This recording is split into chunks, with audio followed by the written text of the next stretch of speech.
It's December. You're standing in a store surrounded by Christmas decorations, and you have the same thought you had last year. Didn't this just happen?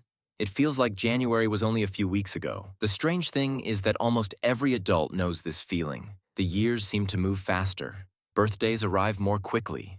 Summers disappear sooner. But when you were a child, life felt completely different. A summer vacation felt endless. Waiting a month for your birthday felt unbearable. So, what changed? Did time speed up, or did something change inside your brain? Scientists believe the answer has very little to do with time itself. It has everything to do with memory. Imagine 2 different months of your life. In the first month, almost nothing changes. You wake up at the same time, take the same route, see the same people, and follow the same routine every day. In the second month, you travel somewhere new, meet new people, try new foods, and experience things you've never experienced before. Which month feels longer? Most people choose the second one, but both months contained exactly the same amount of time, 30 days. The difference is that your brain didn't record them equally, because your brain isn't really measuring time, it's measuring experiences. Think about a vacation you took years ago.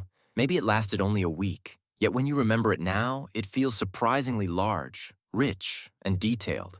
Now think about an ordinary week from that same year. You probably remember almost nothing. Both weeks were the same length, but one left behind far more memories because memories aren't created equally. When something is new, your brain pays attention.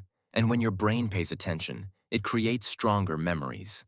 This is where childhood becomes important, because childhood might be the most memory-rich period of your entire life. Almost everything is happening for the first time. Your first day of school, your first best friend, your first bike ride, your first major success, your first major disappointment. The world is constantly surprising you, and surprise forces your brain to pay attention. Everything feels important. Everything gets recorded. Childhood is basically a non-stop stream of firsts. Now compare that to adulthood. You wake up, check your phone, go to work or school, come home, sleep, and repeat. This isn't because adulthood is boring. It's because your brain has become efficient.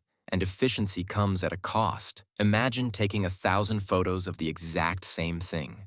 A computer wouldn't save every image separately. It would compress them. Your brain does something similar. Repeated experiences get grouped together. The details begin to disappear. Days blend into weeks. Weeks blend into months. Months blend into years. Not because they passed faster, but because fewer memories survived. And this creates a strange paradox. A vacation often feels short while you're living it, but months later it feels huge in memory. An ordinary week often feels long while you're living it, but almost disappears when you look back, because memory and time are not the same thing.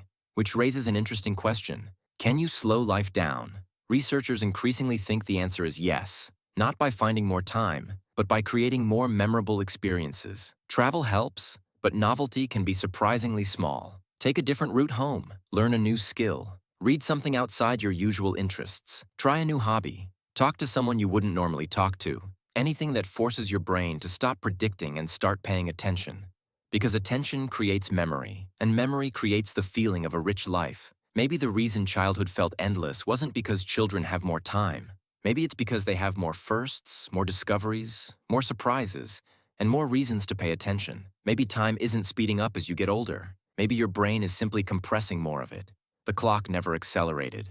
The years never became shorter. You just stopped noticing as much. And perhaps the people who seem to live the richest lives don't actually have more time than anyone else. Maybe they've simply learned something most of us forget. Life feels long when you keep giving your brain something worth remembering. The goal isn't to have more time. The goal is to create more memories.